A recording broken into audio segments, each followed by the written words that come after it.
Welcome to Robot Unicorn, hosted by my parents, Jess and Scott. I hope you enjoyed the episode. Hey friends. Okay, today we are going to talk about a topic. I feel like I start every episode this way. That's really important and that I love, which is staying calm during a child's tantrum. Now, some of the beef that I have with parenting advice on the internet, sometimes including my own advice, because it's so hard, especially on Instagram, to show nuance, is the idea that, like we talk about, just stay calm, right? Just don't lose your cool on them and just be calm, and then they'll learn how to be calm. And even in the last episode, I was talking about this, which is why I ended the last episode with telling you, like, come back for next week. But how many times have we heard that as parents? Like, just be calm, be regulated, talk to them about their feelings, allow them to have their big feelings, and don't get mad at them. But we never talk about how hard that is, how triggering that is, and how sometimes it feels next to impossible to stay calm. So today, in this episode, I wanted to talk about that and then give you a couple actual, practical, in-the-moment suggestions for how you can try to stay calm during your child's tantrum, okay?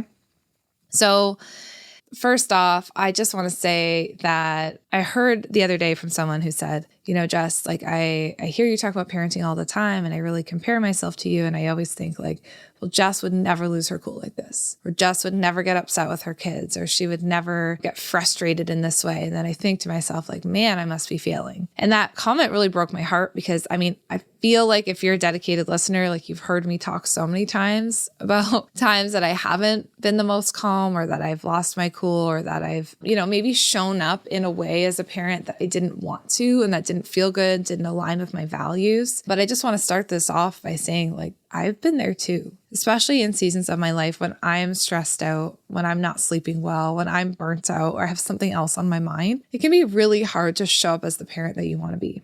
I'm not sure if I've talked about this before, and if I have, it's maybe been a while, but I know after we had our third baby especially, it was a really intense and stressful season in our lives. Work was tough. We had a toddler, a 5-year-old, and a new baby. The toddler we hadn't taught yet how to fall asleep on her own or in her own bed. And Scott was often working late. So there were so many nights where I'd be trying to put my toddler to bed and the baby would be crying and wanting to be breastfed. And the older kid is just sobbing in her room, no one loves me, no one cares about me. And those moments would be so hard, and it would take everything in me to try not to lose my cool and blame my kids for how hard it was, right? To be well, if you only slept in your own bed, or if you only slept all night, or, just people have it better, it could be worse. It was so hard not to get resentful towards them for all needing me. And sometimes I would say something that I would later regret, or get really frustrated. I'd be everyone be quiet. Let's stop talking. It would just be so much. It would be so hard. And so I just want you to know that if that's the season that you're in right now, where you're hearing all the advice, your child needs you to be calm, or what I said in the last episode, which listen to that if you haven't already, that your children can only be as regulated as the most dysregulated adult in the house. That can be really hard, especially in those seasons. So I want to tell you some things that actually helped me and got me through those tough seasons of parenting. And even now that parenting is a little bit easier, they still help me now. Okay. So the first thing that we need to do is acknowledge our own feelings, okay? We can only be calm once we validate for ourselves how we are actually feeling in that moment. I don't need to actually tell myself, Jess, just get over it.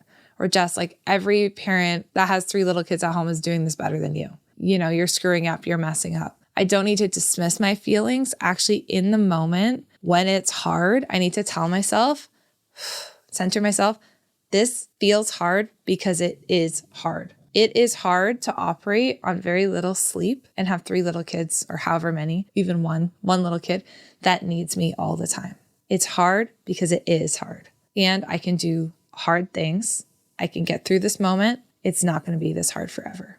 So if we just try and dismiss our feelings and shut them down and tell ourselves it's easier for everyone else, it doesn't actually help us. We need to start by acknowledging the truth in the situation. And sometimes the truth is it's hard. Another thing that we might need to acknowledge for ourselves is, it's tough to be yelled at. It is tough to be yelled at, and our bodies can't always differentiate the difference between a toddler who you love and who loves you, who's yelling at you because they're two, and that's what toddlers do, and your parent who, let's say if you were yelled at as a child, who yelled at you your entire childhood and made you feel small and like you had no power and insecure. In the moment, your body just knows you're being yelled at and starts shutting down or reacting in the way you've always reacted to protect yourself when you've been yelled at. So acknowledging your feeling like, it is tough to be yelled at. My body does not like to be yelled at. And I am safe.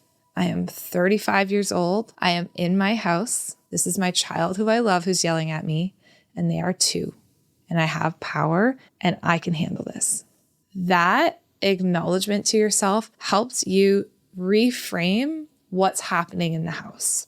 And this is huge for so many people that I work with who have grown up in homes where they were yelled at, where they were made to feel small, where they were made to feel like they had no control and no power. Now you have, for the first time in a while, right? Maybe you've not lived in your parents' home for a very long time. For the first time in a while, you are living in a place where you're being yelled at again. And your body needs a reminder right now that it is safe and that it is okay and that you still have power and control and that it is hard. And it's okay that it's hard to feel yelled at. So I just want you to pause. And even right now in this moment, as you're listening to this episode, if there is something that you need to be reminded of and acknowledged for, let yourself have that. Say to yourself, it makes sense that it's tough to be pregnant and have a toddler who is whining and clinging and needs me all day. It makes sense that that feels hard. It doesn't make me a bad mom that this feels hard right now. Tell yourself that.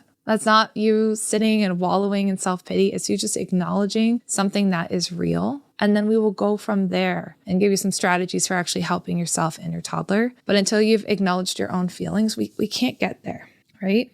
Another strategy or another thing, I guess this is like a bigger picture thing, and then we'll get into like in the actual moment, is thinking about what story do I tell myself when my child is having a tantrum? Okay, so I'm going to give you like a little story, and I actually talk about this in my Parenting Little Kids course. Little shameless plug for that course because it goes over all of this in so much more depth. But inside of that course, I talk about this situation where I was actually writing the Parenting Little Kids course at the time. And I'm sitting outside on my deck, and all of a sudden I hear an ice cream truck coming up. And like, I didn't grow up around ice cream trucks, and I always thought they were like the coolest thing ever. Like, this truck goes down your street playing this like fun little music, and you run out and you get an ice cream. Like, that's so cool. So the story that's going on through my mind as I'm listening to this music of the ice cream truck is like, let's go get an ice cream. We had like a small toddler at the time. Like, let's take her outside. This is awesome. This is so exciting. Now, on the same deck, and I wish Scott was here for me retelling this, is Scott. And he's also sitting outside, and he's also listening to the ice cream truck music. Now, as a kid, he had a different experience. He actually grew up around ice cream trucks. I grew up in the country. He grew up more in a town. But whenever he asked to go, it was a no. Or it was talked about as like something that was maybe creepy and like weird music and weird people in an ice cream truck and just like something like generally like not fun and exciting and that you would want to go do. And so he is listening to this same music. We're sitting on the same deck. We're hearing the same ice cream truck music. We are experiencing the exact same thing. But the story going through his head is no. Like, we're not going to waste our money on that. We have perfectly good ice cream in the freezer. It's just kind of like a weird, creepy thing. Like, we're not going to be like letting our daughter participate in this. And he has a completely different story going on in his mind than I have going on in my mind, even though we are in the exact same situation. So as you can see where this is going, this is very much what happens to us when we are listening to a tantrum or seeing our child behave in a certain way, especially among, let's say you have two parents in the home. You might be experiencing the exact same situation. Your toddler's having a meltdown because their milk is too milky. But for one parent, they interpret it one way based on their own experience, their life, their upbringing, everything that they've ever been through. And for the other parent, they experience it a different way based on their life, their experiences, everything they ever went through.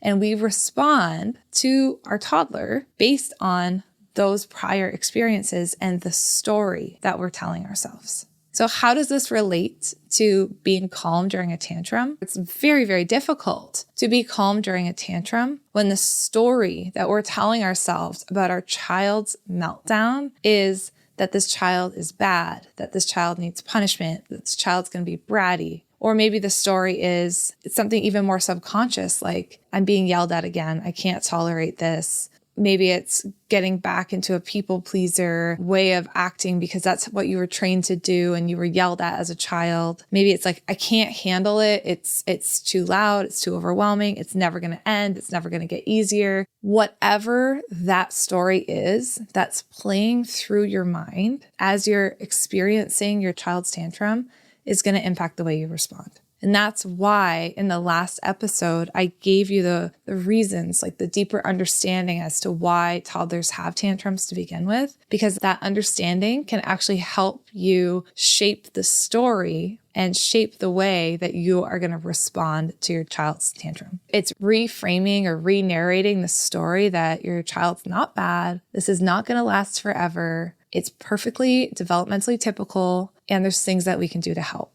When we can have that story going on through our heads, it helps us be more calm because we feel a sense of control. We understand what's happening and we know it's not forever. So another little exercise that you can have for yourself and you can think about with your partner if you have one is what story goes on through your head? What are you telling yourself in those moments when your child is crying, whining, having a tantrum? What are you telling yourself? And is that story true? Or when you start to have that story come play through your mind, just like, Scott had that story through his mind of like, this ice cream truck is creepy and it's weird and we're not spending the money on it. And I had my story in my head. Is it true? Is it fair? Or is there a possible other explanation for what's going on here? Having that discussion within your relationship, maybe with a friend, will be life-changing for you.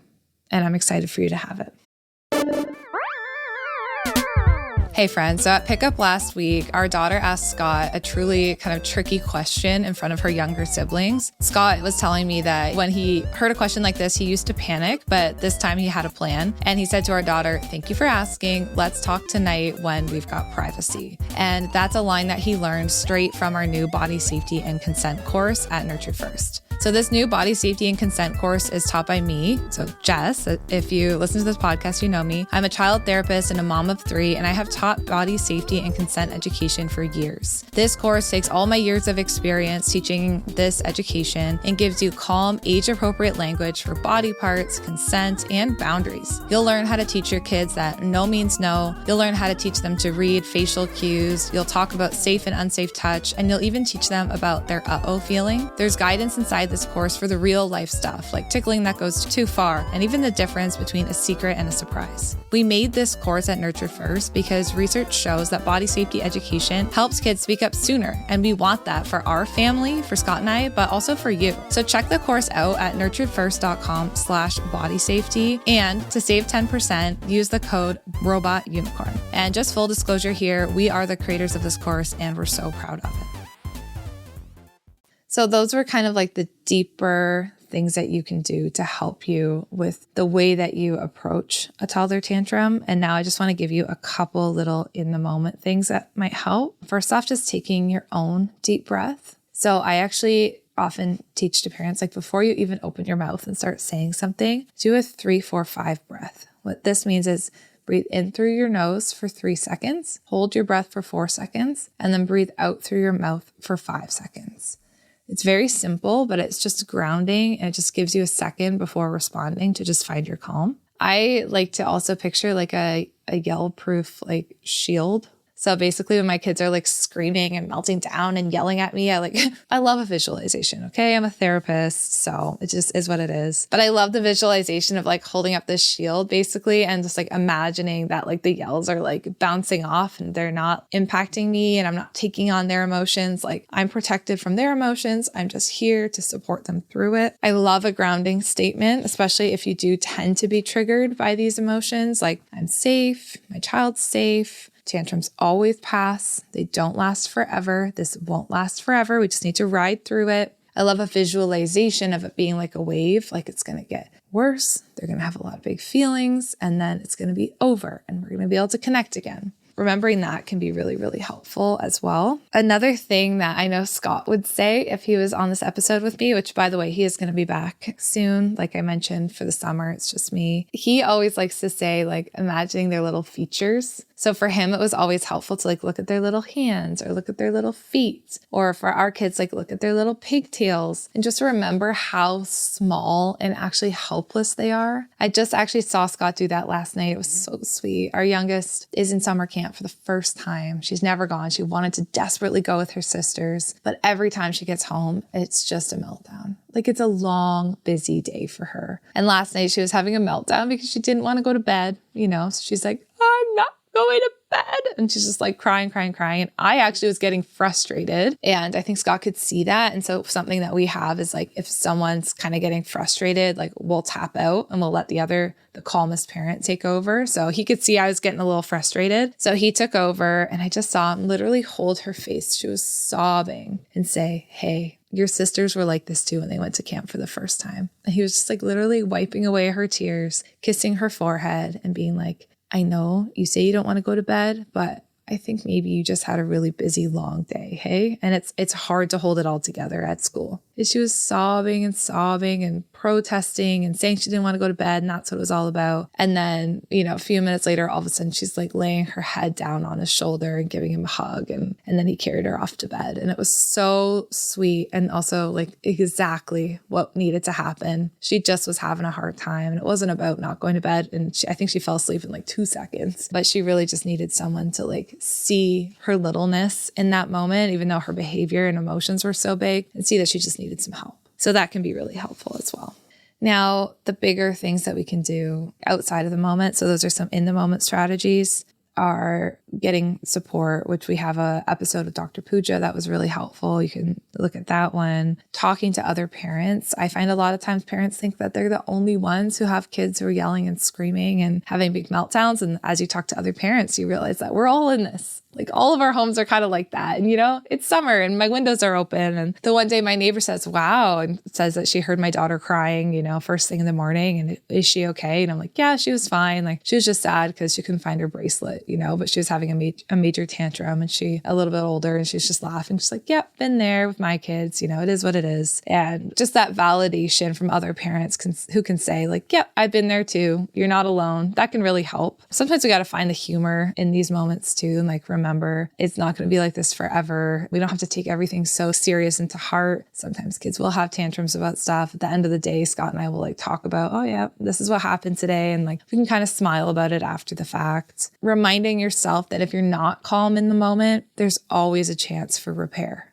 right? You don't have to be perfect. Like I've told you, there's times I've totally lost my cool. There's times that I wasn't aware of the story that was going on through my head. And I had to reflect on it and be like, oh, okay. Like the story going on through my head is like, this is annoying behavior. And like, this has to be shut down. Or I can't handle loud noises because I'm too overstimulated. When in reality, like they're being kids, I need to go take a break and I need to go somewhere quiet, right? But we can repair. We can let our child know that we hear them and we love them and we're sorry for losing our cool and model to them what repair looks like. That's okay too. Now, I want to stop this episode here. There's so much more I could say about being calm, but I think I gave you like a good mix of like those kind of bigger picture things and then in the moment tools. And I'd love to hear from you if this helped you. I'd love to do a part 2 of this episode at some point, especially about how to stay calm as a neurodivergent parent or as a highly sensitive parent. We've done one episode on highly sensitive parents staying calm, which we'll link as well, where Scott actually talks about his experience. But I just want you to know you're not alone and you can be that parent that you really want to be. But it does sometimes take that reflecting and that actively trying new skills and new ways of dealing with your own emotions. And it's hard work. It's important work. Your kids will thank you for it. And as you grow and learn, you'll thank yourself for it as well. So thank you for being here. Loved this episode, and we'll talk to you again next week. Hey friends, thank you so much for listening to today's episode. We are glad that you are here. If you enjoyed today's episode and found it interesting, we'd really appreciate it if you'd leave a rating and a review. Scott and I actually sit down together and read them all. A 5-star rating helps us share our podcast and get these important messages out there. Thank you so much for listening, and we can't wait to talk to you again next time.